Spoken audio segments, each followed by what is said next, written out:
Monsieur le ministre des Finances, vous allez donc maintenant défendre votre projet devant l'Assemblée des représentants du peuple, mais en attendant, vous avez d'autres projets de loi dans le pipeline? Effectivement, nous avons un projet pour les nouveaux statuts de la Banque centrale. Donc la Banque centrale a préparé de nouveaux statuts. Nous les avons examinés en Conseil des ministres. Nous allons les transmettre à l'Assemblée du peuple. Qu'est-ce qui va changer pour la Banque centrale? Premièrement, elle va toujours s'occuper de politique monétaire. Donc ça a toujours été son travail. Par rapport à cela, on va lui rajouter les nouvelles missions des banques centrales à travers le monde. Et vous savez très bien que depuis la crise de 2008, les banques centrales se sont développées pour ne plus avoir ce genre de problème. Et aujourd'hui, les banques centrales vont regarder un peu ce qui se passe au niveau du système financier dans son intégralité et ne plus se cantonner uniquement aux aspects monétaires. Et donc je pense que la Banque centrale, à travers ces nouveaux statuts, va se moderniser. Et quelque chose de très important, surtout pour la Tunisie actuellement, nous avons tenu à ce que la Banque centrale renforce son indépendance par rapport au pouvoir politique, parce qu'avec une banque centrale indépendante, avec une banque centrale forte, avec une banque centrale bien structurée, c'est la garantie pour que l'économie tunisienne continue à fonctionner, même si au cours des prochaines années, le pays subit quelques turbulences politiques, parce que vous savez très bien que la Seconde République est jeune, vous savez très bien que les majorités se font et se défont, et qu'il y a des risques pour que parfois on passe par un petit passage à vide.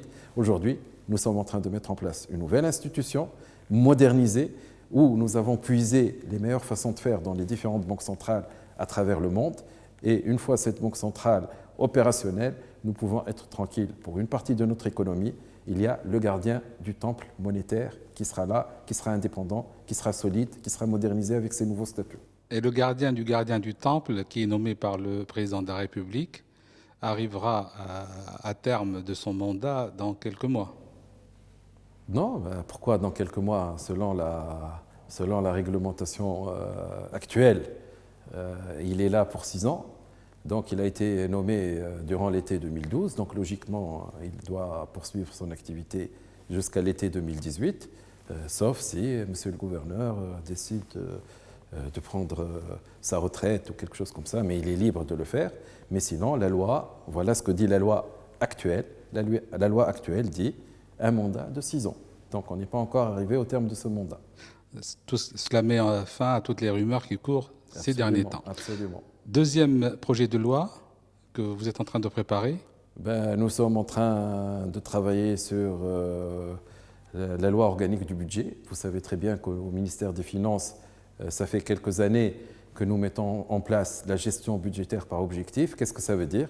C'est-à-dire que lorsque vous avez un budget d'un ministère, au lieu de lui donner un budget global, on va essayer de définir c'est quoi les objectifs de ce ministère. Et pour les objectifs, on va essayer de mettre des projets et on va donner l'argent aux projets. Alors, cette nouvelle approche, c'est une approche qui est utilisée dans tous les pays évolués. Nous sommes en train de la mettre en place en Tunisie avec l'OCDE et nous commençons à avancer.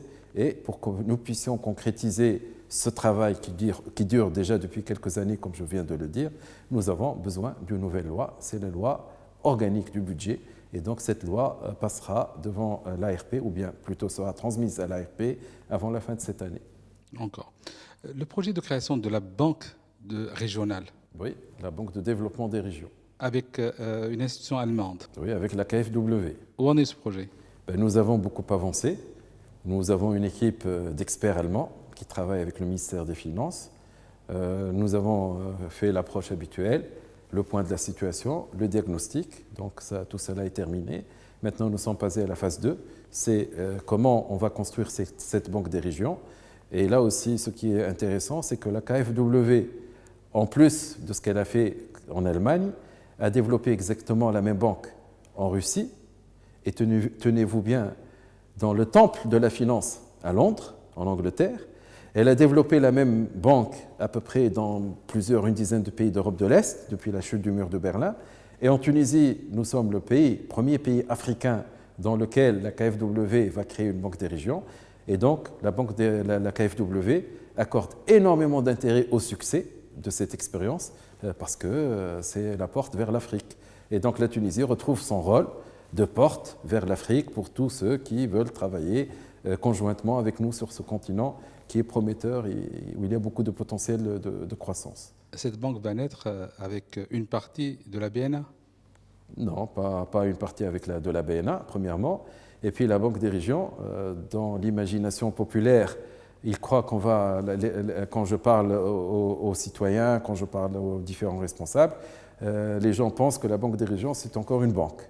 La Banque des régions, ce n'est pas une banque, c'est un concept. Nous avons créé des prestations de services sous forme de package.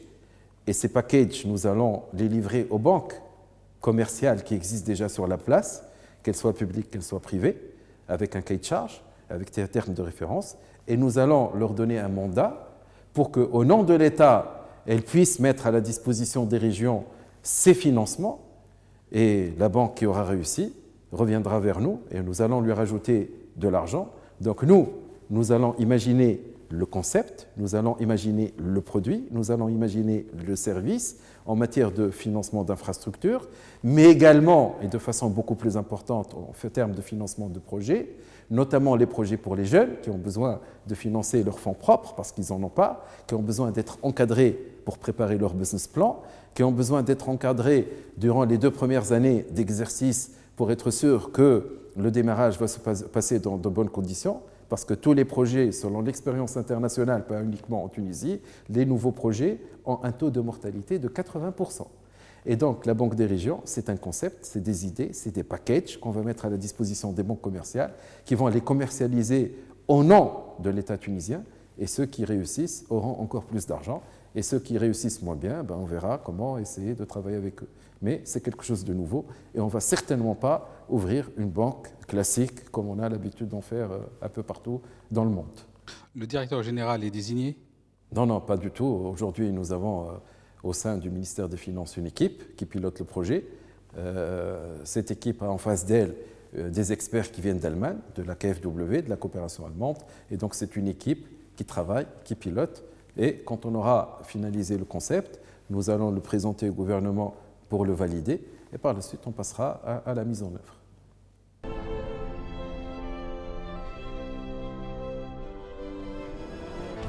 Leaders.